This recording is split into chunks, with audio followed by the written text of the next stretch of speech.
জীবনের শেষ সময়ে এসে আপনার মনে হবে এক হাত জমির জন্য প্রতিবেশীর সঙ্গে ঝগড়া করাটা ছিল অনেক বড় ভুল। রাত জেগে মিথ্যা স্বপ্ন বুনে কারোর সঙ্গে চ্যাট করাটা ভুল ছিল। কাউকে কষ্ট দিয়ে কঠিন কথা বলাটা ভুল ছিল। দুর্বল কাউকে ভয় দেখিয়ে নিজের ক্ষমতা দেখানোটা ভুল ছিল।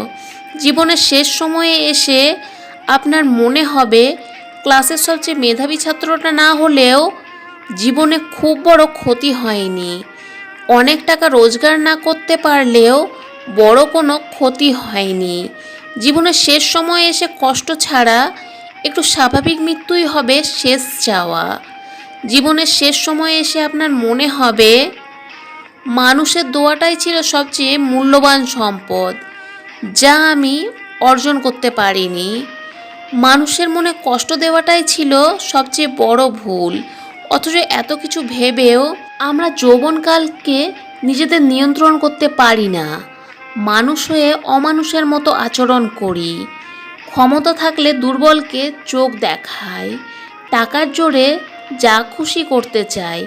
ছোট ছোট ঝামেলা নিয়ে মানুষের সাথে লড়াই করতে থাকি। একটু জমি জায়গা বা টাকা পয়সা নিয়ে নিজেদের মনকে নিচে নামিয়ে দিই। এই কথাগুলো শুনুন, নিজের মনের ভেতরে যেতে দিন। হয়তো এখনও আপনার হাতে সময় আছে, তাই নিজেকে বদলান, নিজের চিন্তাধারাকে বদলান।